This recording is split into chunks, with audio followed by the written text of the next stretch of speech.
जय हिंद। कल हम लोगों ने फोटोसिंथेसिस के बारे में जाना था और फोटोसिंथेसिस का जो इंट्रोडक्शन है उसी के बारे में कल हम लोगों ने जाना था। अब देखिए, आपसे अगर कोई प्रश्न करे कि क्या फोटोसिंथेसिस का जो प्रोसेस है वो आर्टिफिशियल लाइट में होगा, तो बिल्कुल आर्टिफिशियल लाइट में भी होता है। कुछ रे में जो फोटोसिंथेसिस होता है वो आर्टिफिशियल लाइट में भी होता है। अब देखिए, फोटोसिंथेसिस एक तो लाइट फेज में होता है, एक क्या होता है तो डार्क फेज में होता है। अब फोटो जब लाइट वाले फेज में होगा तो उसको हम लोग फोटोकेमिकल रिएक्शन कहते हैं। वहीं पर जो डार्क में होगा उसको डार्क केमिकल रिएक्शन या डार्क फेज वाला रिएक्शन कहते हैं। अब डार्क फेज वाला जो रिएक्शन होता है इसके लिए केल्विन साइकिल में ये रिएक्शन होता है। और जो हमारा फोटोकेमिकल रिएक्शन है तो फोटोकेमिकल रिएक्शन को हम लोग हील रिएक्शन भी बोलते हैं। अब देखिए कि ये जो फोटोकेमिकल रिएक्शन है, इस फोटोकेमिकल रिएक्शन में होता क्या है, सोलार एनर्जी आता है और ये लाइट फेज वाला रिएक्शन को कंडक्ट करवाता है। अब देखिए, ये जो फोटोकेमिकल रिएक्शन है, ये फोटोकेमिकल रिएक्शन होता कहाँ है, तो ये फोटोकेमिकल रिएक्शन होता है ग्रेना में। मतलब हमारा जो लीफ होता है, लीफ में क्लोरोप्लास्ट होता है। अब ये क्लोरोप्लास्ट क्या है, तो ग्रीन प्लास्टिड है। अब इसी ग्रीन प्लास्टिड में क्या होता है तो थैलाक्वाइड होता है। जैसे यहाँ पर ये छोटा छोटा जो क्वाइन है, एक क्वाइन का अगर बात करेंगे तो थैलाक्वाइड, और सारा क्वाइन मिलकर के क्या बनाएगा, तो सारा क्वाइन मिलके आपको बनाएगा थैलाक्वाइड। अब इसी में होता है हमारा क्लोरोफिल। तो आगे हम लोग जानेंगे। तो अभी ये जान ले कि ये जो लाइट फेज वाला रिएक्शन होता है, जो हमारा लीफ होता है, लीव्स में क्लोरोप्लास्ट होता है, क्लोरोप्लास्ट में थैलाक्वाइड होता है और ये थैलाक्वाइड बनाता है ग्रेना। उसी ग्रेना में हमारा ये जो फोटोकेमिकल रिएक्शन होता है। अब जो है ये हमारा जो डार्क वाला केमिकल रिएक्शन है, मतलब डार्क केमिकल रिएक्शन जो कहाँ होता है तो स्ट्रोमा में होता है। देखिए यहाँ पर क्या होता है, लिक्विड भरा होता है, ये जो है ना, तो यहाँ पर क्या होता है, इस तरीके से लिक्विड भरा होता है जिसको कि हम लोग स्ट्रोमा या मैट्रिक्स के नाम से जानते हैं। तो डार्क केमिकल रिएक्शन कहाँ पर होगा, तो डार्क केमिकल रिएक्शन इसी में होगा, मतलब स्ट्रोमा में होगा, या स्ट्रोमा को हम लोग मैट्रिक्स के भी नाम से जानते हैं।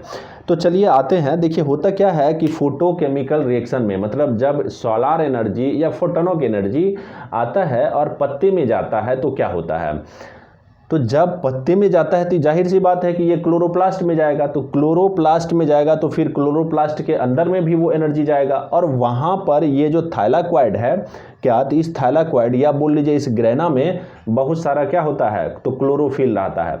अब क्लोरोफिल को जैसे ही फोटोनिक एनर्जी मिला, क्या इस क्लोरोफिल को जैसे ही फोटोनिक एनर्जी मिला तो ये क्या हो जाता है, एक्टिवेट हो जाता है। कौन, तो क्लोरोफिल। उसके बाद इसमें इलेक्ट्रॉन भी रहता है।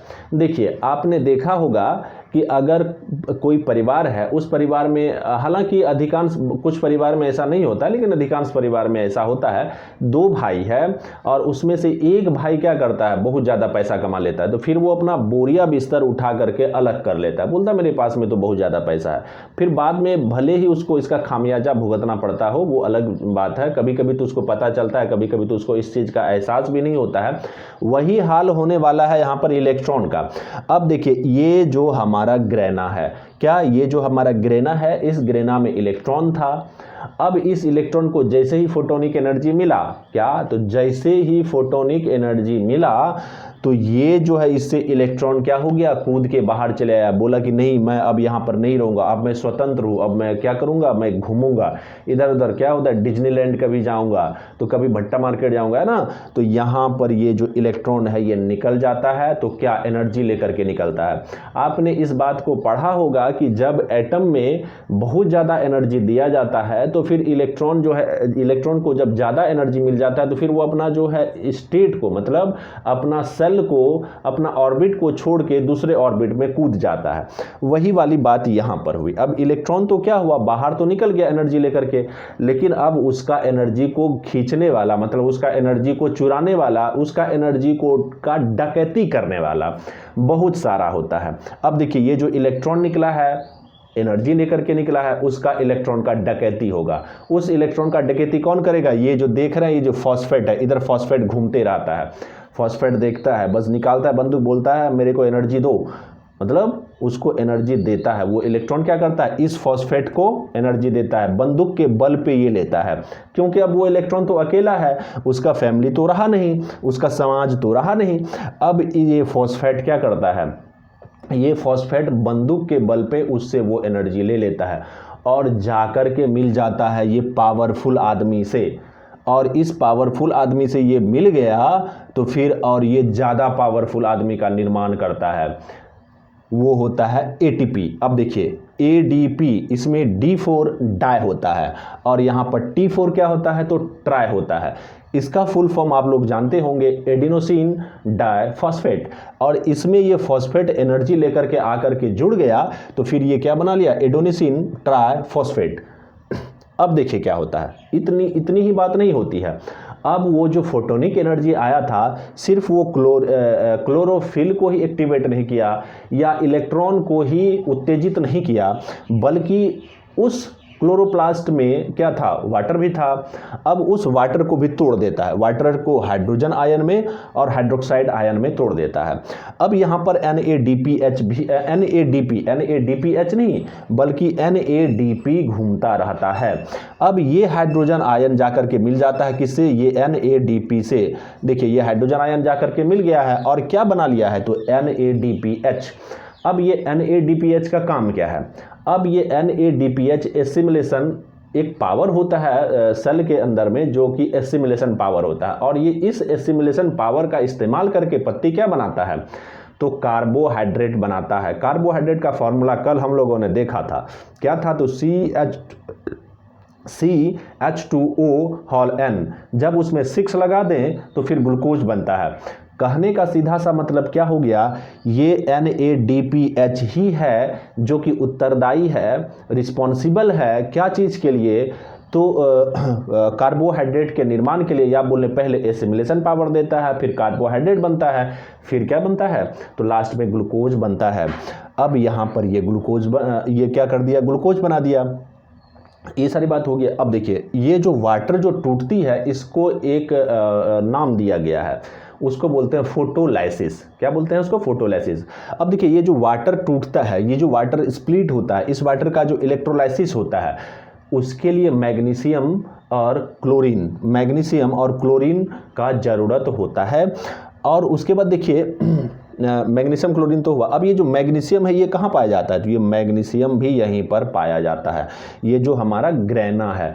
तो आपको इस बात का समझ में आया होगा कि ये जो ग्रेना है, ये ग्रेना बनता कैसा है, थाइलाकोइड से। अब यहाँ पर जो बहुत सारा क्वाइन है, क्या बहुत सारा क्वाइन मिल करके क्या बनता है, तो आपको ग्रेना बनाता है। अब देखिए हम लोग जानेंगे किसके बारे में, डार्क केमिकल रिएक्शन के बारे में। अब ये जो है इसको कहा जाता है आपको डार्क या ब्लैक केमिकल रिएक्शन। अब देखिए ये इसमें होता है केल्विन साइकिल। अब ये जो डार्क केमिकल रिएक्शन होता है, इसको होने के लिए एक एलिमेंट होना बहुत ज़्यादा ज़रूरी है, जिसको कि हम लोग RUBP मतलब राइबुलोज बायफॉस्फेट के नाम से जानते हैं। देखिए क्या होता है, ये जो RUBP है, देखिए यहाँ पर ये जो RUBP है, ये RUBP से जाकर के मिल जाता है कौन, तो कार्बन डाइऑक्साइड, और क्या बना लेता है, तो ये बना लेता है एक कंपाउंड। जब ये RUBP से ये कार्बन डाइऑक्साइड मिलता है तो एक कंपाउंड बना लेता है, जो कि स्थिर नहीं रहता है, और इसमें टोटल कितना कार्बन जुड़ा हुआ होता है, तो 6 कार्बन जुड़ा हुआ होता है। और ये जो है ये बना देता है क्या, तो PGA। अब PGA का फुल फॉर्म क्या होता है, तो फॉस्फोग्लिसरक एसिड होता है। क्या, ये फॉस्फोग्लिसरक एसिड बना देता है। ये जो देखिए RUBP के कारण क्या बना, PGA बना, मतलब फॉस्फोग्लिसरक एसिड बना। अब यही PGA, ये जो PGA है, ये क्या बना देता है, PGAL मतलब पागल नहीं, PGAL का पागल फुल फॉर्म नहीं होता है, इसका मतलब होता है फॉस्फोग्लिसरल्डिहाइड। क्या, PGAL फॉस्फोग्लिसरल्डिहाइड।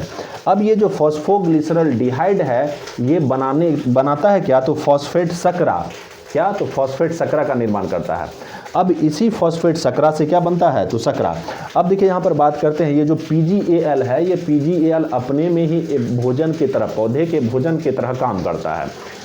लेकिन ये बनाता है क्या, तो सकरा भी बना देता है। अब इसमें टोटल कार्बन का कितना परमाणु रहता है, तो इसमें कार्बन का 3 ही परमाणु रहता है। और देखिए ये जो PgAl है ये क्या बनाता है, तो ग्लूकोज बनाता है, सकरा बनाता है। तो कितना मॉलिक्यूल बनाता है, एक अगर PgAl का बात करें, एक PgAl 2 ग्लूकोज मॉलिक्यूल का निर्माण करेगा।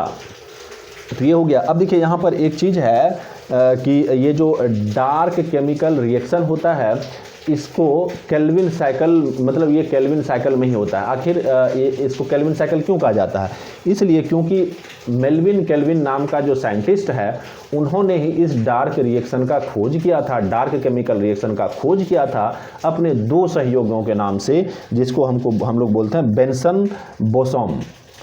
तो आज के अब तो कुछ वैसा बचा नहीं, तो आज बस इतना ही।